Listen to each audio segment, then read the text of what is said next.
Mashor for Ikon Anak Brunei. Assalamualaikum warahmatullahi wabarakatuh. Welcome to Ikon Anak Brunei episode 4. My name is Amiratan and today we have a very special guest. He is the icon for the entrepreneurship category.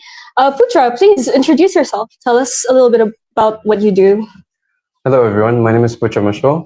I'm the founder of Putra Brunei. We specialize in building custom timepieces based on clients' preference.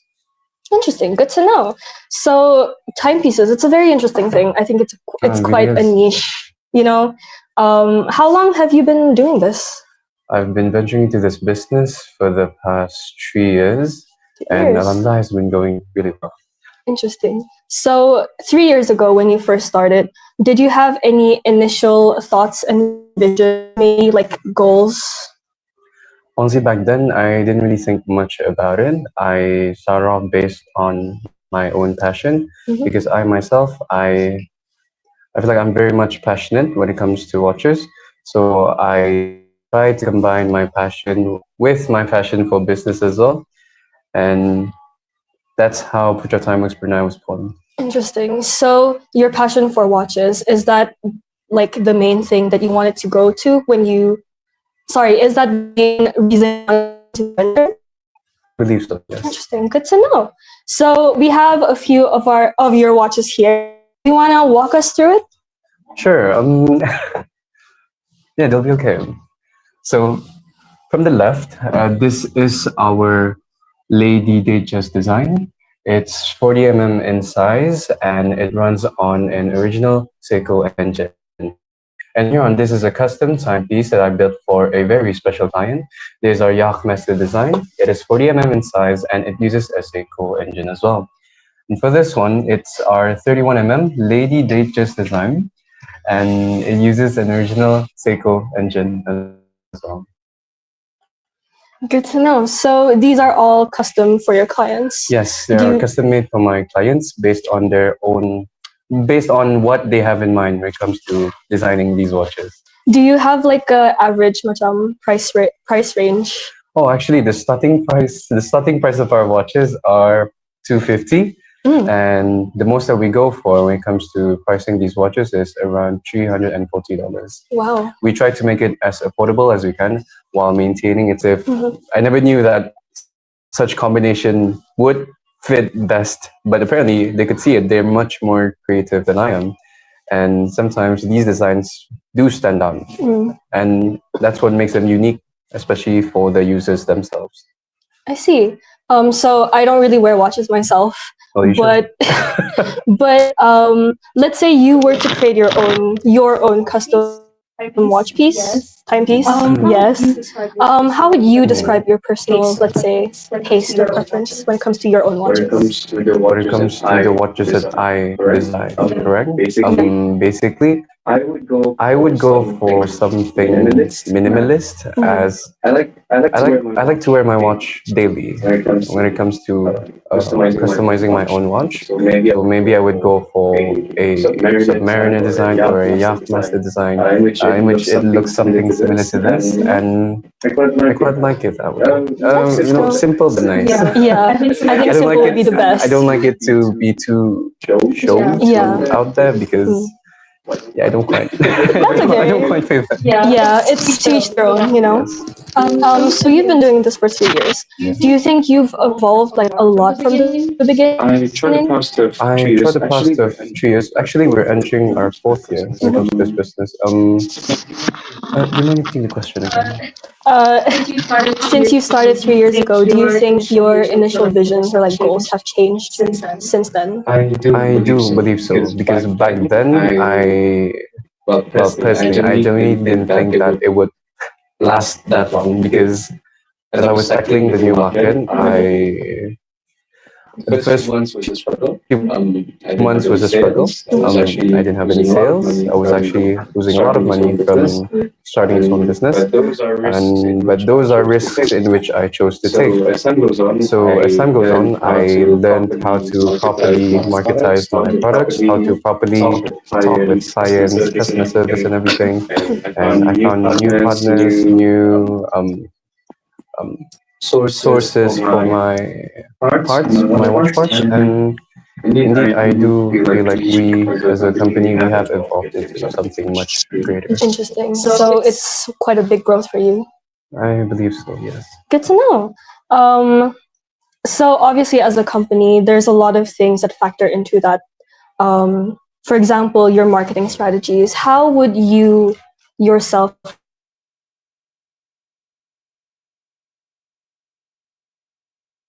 reach out?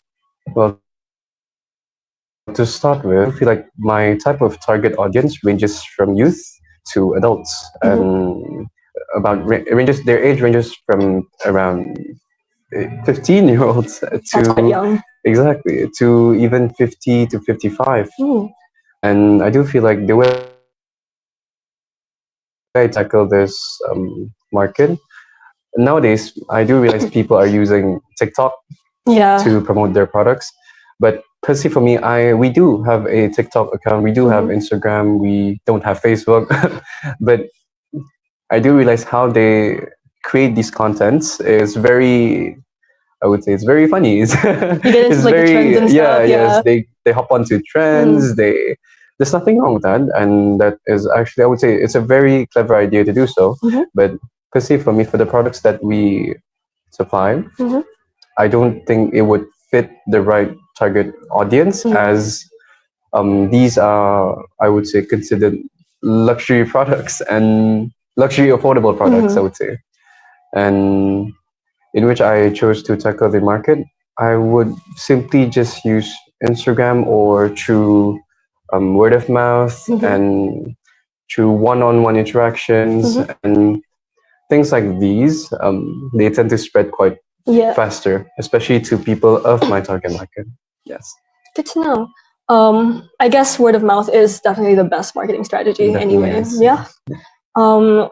As a business, there are challenges. I think we all know that. I think business is a real thing to get into, you know? Have you ever had like general challenges that you want to share with us? Especially when like before you learned how to, like, as you mentioned, talk to your clients properly and stuff like that?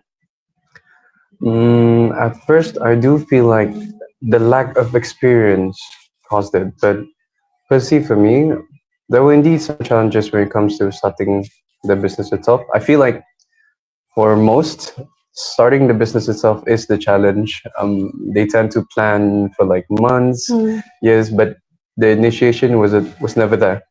So I feel like that's the main challenge for me. And I guess at that time, I had a push to actually start this business, in which I did. Like I said, for the first few months, it didn't entirely go well. And yes, financially, it wasn't entirely good for me as well, because I was actually using up my own savings to basically buy these tools, these parts, and to advertise. And yeah, I feel like the biggest challenge for starting a business is to start the business itself. Does that make sense? Yeah, definitely. You have to have like a lot of planning. Yes, exactly. And also, I do believe the lack of manpower. Yeah, and if you hire workers, you'd have to pay them. But since you just start up your own business, you can't simply, you'd have to start from your own, and then slowly you'll grow your team. And I do believe that's how it works. I'm curious, actually. Did you learn doing this by yourself? Yes, I did. Interesting. Wow. That's a lot to... It wasn't, I honestly, it wasn't entirely easy, because we're dealing with tiny things. Yes, and that's true. They're very fragile. The dials, the hands of the watches, when assembling them, they're very fragile. They could get damaged easily, and they could get scratched easily. And there were a number of times where I damaged a few of my clients' watches, which I have to replace using my own from my own pocket. And I feel like as of now, I don't encounter such troubles anymore, because I feel like I've built hundreds. I've built hundreds of watches already, and I do feel like I've gained such an experience to the point that I'm able to teach my apprentices and to further, I would say, boost the mass production in a way. Mhm. Yes. Would you ever consider like doing a workshop with, With Vil-laju? yeah, why not? Sure, actually, that would be fun. I do feel like in Brunei there are a lot of people who are into watches, and Mhm. I feel like they would love to know how to build these Yeah. watches as well. It would be doable, actually. You just need Yeah, some place we'll to talk start. after. Of course, definitely. We'll keep that in mind. So, in regards to your business, of course, what do you think success means to you in this sense? Well, if you look at it from the surface level, well, success means directly to success equals return of investments, Mhm. profits. But personally, for me, in achieving financial freedom when it comes to starting a business and to basically make your own self proud, make your family proud, and the idea of you providing for your family using your hard-earned money, I feel like that's what defines success the most, especially for me. That's how I see it. Exactly. Essentially, being able to return the hard work. Exactly, because I know how much my parents have worked hard for me to raise me, and I do feel like I'm obliged, I'm responsible to return what they've given me. Yeah, I think that's a good thing. Definitely. So, what other things did you do like besides your business, like personal stuff, maybe? Oh, I'm actually a student. Oh, you're a student. Okay, which brings us to the next question. Actually, as students, university, Yes. how do you find that sort of like balance between work, studies, and also your personal life in general? Like, would you say you're a very busy person? Very much so, to the point that I barely have lunches with my friends. Oh. And there are times where my friends bawa makan, and I tend to say things like, "Oh, I'm sorry, I can't." Sibuk, and alhamdulillah, I have very much understanding friends. But they're okay with it. They understand that I have to do this because it's my own business. But juggling school life with work itself, I would say it's definitely not for everyone because you tend to be really, really busy. You sacrifice a lot of stuff, both personal and and it was entirely. At first, it did came as a shock because I wasn't used to it. Yeah, definitely. But eventually, I got used to it. I do feel like I've improved when it comes to like my time management and how I prioritize certain things. And it really depends on the priority. You have to know how to prioritize your schedule, how to suit your schedule, because you wouldn't want to like skip your homework, skip passing your homework just because you want to, earn. I mean, there's nothing wrong with that, but there's definitely a better way to tackle this issue. You have to like balance your priorities. Yes, most definitely. Time management is a very important thing in any field, I suppose, especially business, and definitely. that you're a student. Yeah. Do you have any like specific strengths and like weaknesses that you think play a role in how you deal with your business? I do feel like, when it comes to my own weaknesses, I feel like it's best that I do, it's best that I notice these things early on. And from what I noticed, when it comes to starting this business, I feel like you have to interact with a lot of people, a lot of stakeholders.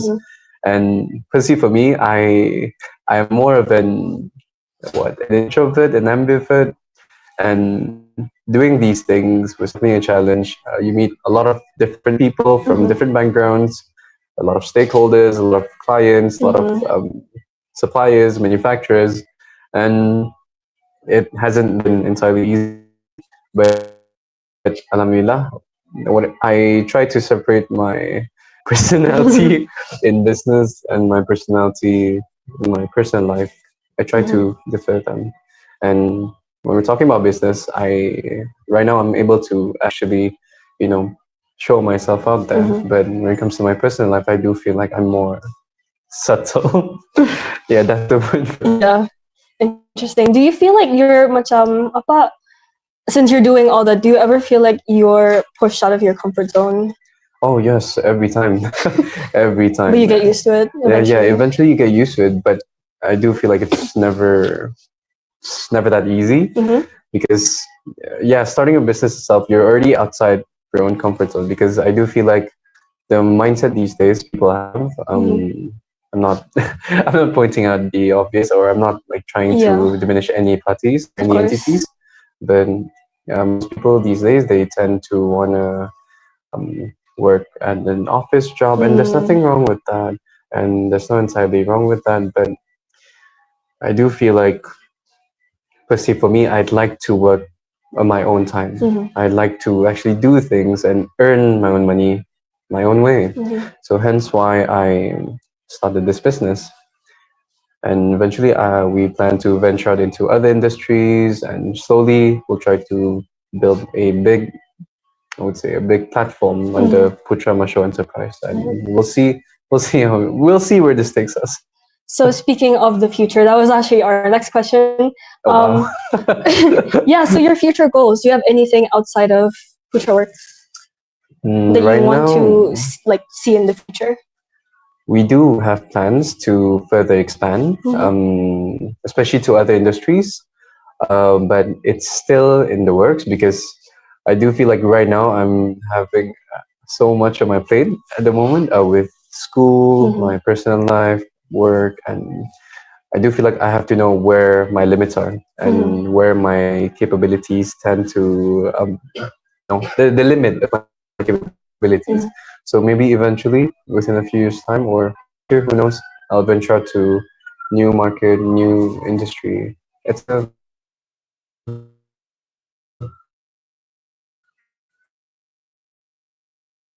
possibility. Definitely. I hope everything works out for I you. mean, It is a very we have questions. So the first one I think is how long does it take to make one watch? Like hmm. what kind of efforts I suppose would you put into making one watch? Oh, a lot actually. Before, it would actually take me until up to a day. Masa starting nung talaga, Mm, just to build one watch, because mhm, once the watches are assembled, assembling the watches itself, it already takes hours to mhm, do so. Just assembling the dial, assembling the movement, the hands, they're very delicate mhm, objects. If you tend to like salah takan, salah uh, cucok, mm. and it'll be done. And personally for me, I don't entirely have gentle hands, because I hit the gym. Okay. So No, that's fair. it didn't entirely help, Mhm, but alhamdulillah, I've gotten used to it. mhm, And I guess now it takes up to 3 to 4 hours just to mhm, build one watch, because once the watches are assembled, we have to test them mhm, for water resistant testing. mhm, Because our watches, we ensure, we guarantee that our watches are all water resistant up to 3 atm, and we try to have a proper quality control mhm. for the watches that we build, because obviously we try to satisfy our clients as much as we can. Okay. So the next question is for the viewers out there who are, let's say, starting to get into watches or like starting their watch collections, what would you recommend? Oh my god, Are there any macam specific brands I ka? see. I mean, if Kalau baru-baru lah. there's nothing wrong with getting your first watch, or basically getting into the habit of collecting watches, but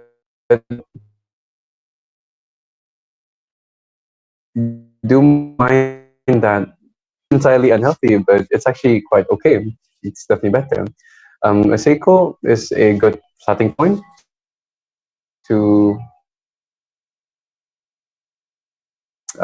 buy watches, or perhaps will be able to provide you with the best of services when it comes to supplying.